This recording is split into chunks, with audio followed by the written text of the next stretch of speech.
So this is the section where we're talking about how you can grow your audience and revenues, I guess. So we're going to kick off with Leonard Tatum of Tatum Games, who's going to talk about helping small. Are you ready? Talking about how helping small developers play in the big leagues. So over to you. Give him a round of applause, please. Well, my name is Leonard Tatum, and I'm the founder of Tatum Games.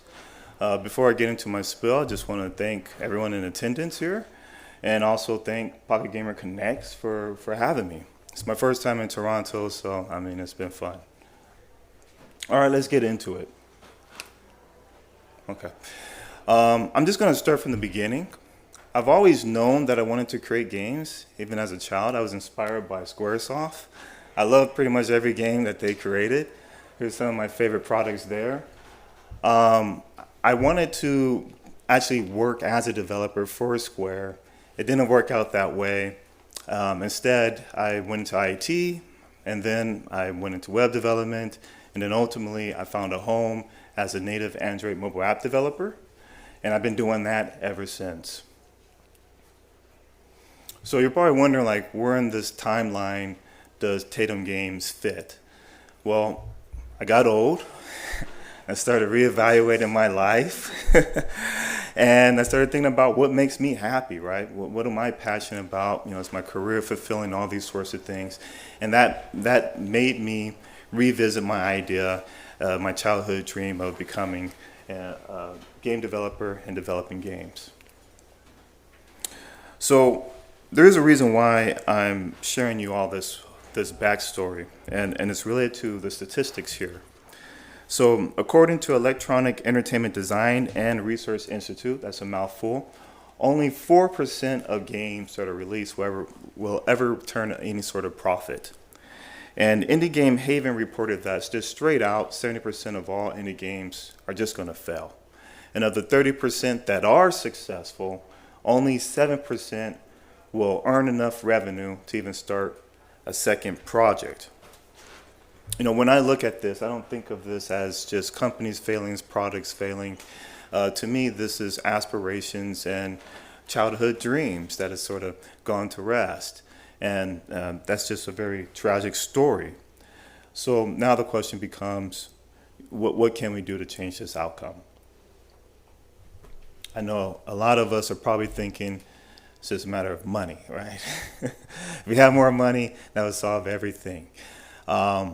And we've seen this sort of be played out 1,000 ways, right?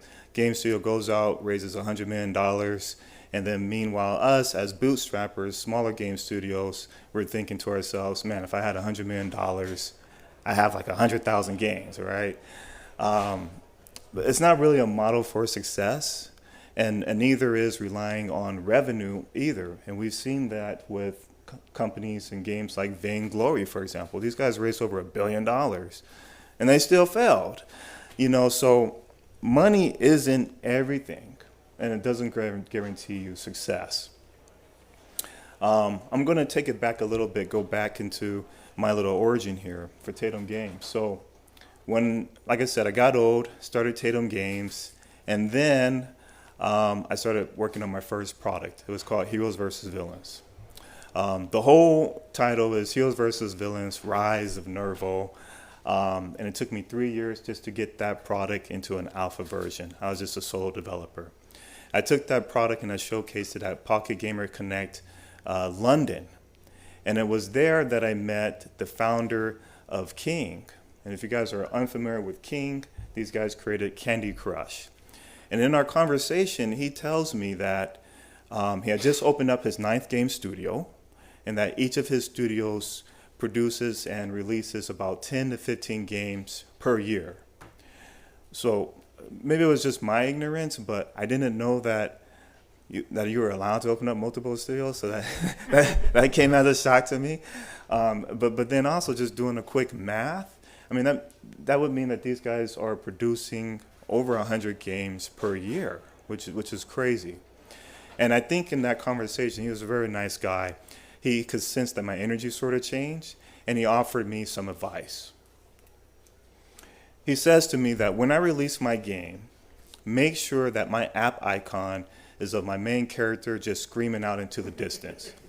And if I do that, you guys know what I'm talking about, right? If I do that, no matter what, no matter how good or bad my game is, that's 20,000 downloads. And then he did this number right here. He looked over to the left, and he got in close, and he said, and if you had drool coming out of his mouth, that's 50,000 downloads, right? So there's a lot to digest here, right? Number one, you don't know what you don't know. That was one thing that I got to understand very clearly during that conversation. It was a very short conversation. But number two, I was out of my depth. And I knew that if I went down the journey of continuing to develop HV, Heroes versus Villains, try to get revenue, use that revenue to create another game, repeat that process, maybe get an investor on board, that it just more than likely wasn't going to work out for me, right? So I got to thinking, I got to masterminding.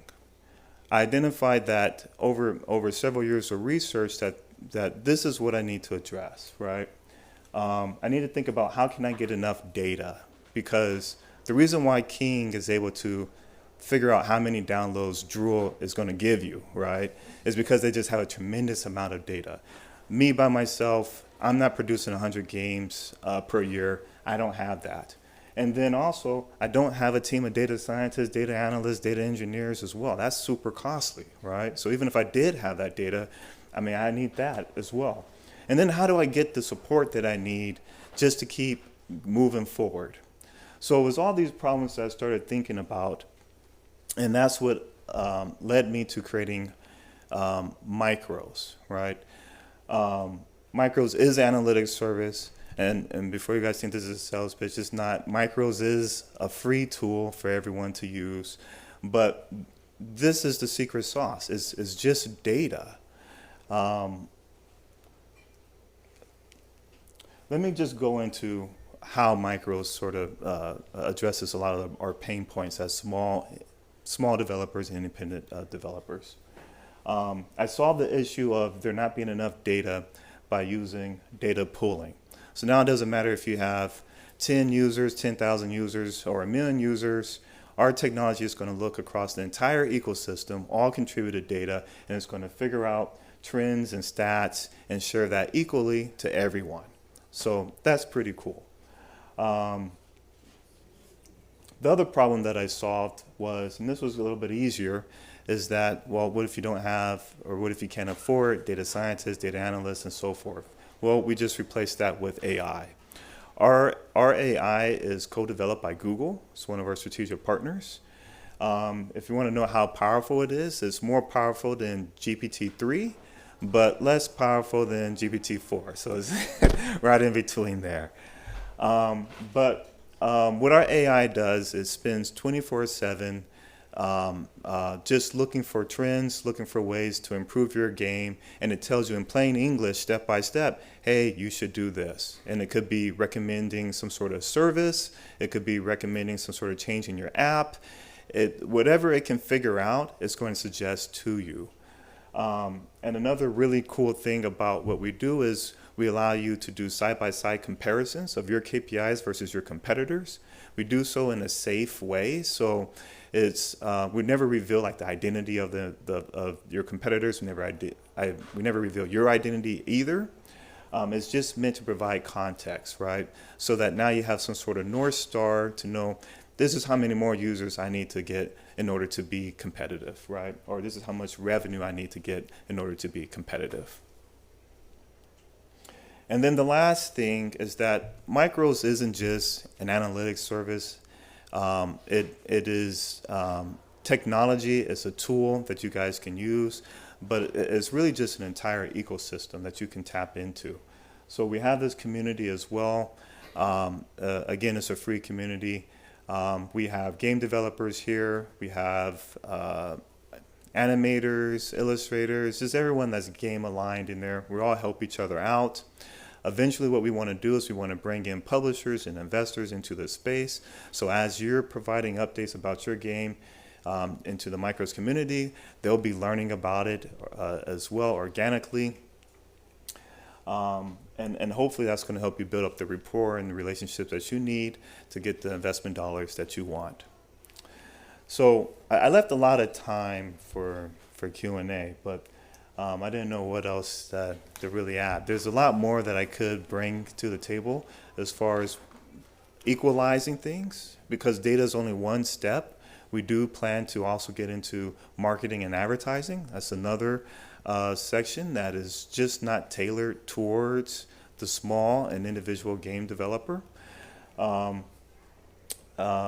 here's our website, and I'm open for questions. That's quite short, wasn't it? That's good. No, so you're basically looking to kind of democratize and offer sort of bigger data for small developers, right? Yeah, that's exactly right. And it's free. And it's free. So what's the catch? So there's no catch. That's our mission. Our mission is literally we want to see independent and small game studios win. So. You seem like a nice bloke. I've got my mouth open, I'm drooling. So have we got any questions for this nice bloke? There's a Megan there in the centre, just here in the red top. There we go. Can you give me more information on what the raw data is that it's going through? Yeah, so the developers all collect the raw data, right? So we don't work any different than if you're already using like Unity Analytics or Google Analytics or whatever analytics service you're using. It all works the same, right? There's an SDK, you collect data. The difference is how we present the data amongst everyone in our ecosystem for things that are like global trends, and things like that, but also being able to have certain unique features such as side-by-side comparisons. But as far as like how we process your data, you're going to be able to view it on a dashboard. We input their data into our AI. Our AI is going to be constantly looking at your data. It's going to be looking at other data, and it's going to be trying to constantly figure out ways to improve your app. So eventually, the end result of this is going to be you're going to be able to set up goals, you're going to be able to set up milestones, and kind of guide the AI of where they should put their focus, and then the AI is going to help you in that regard.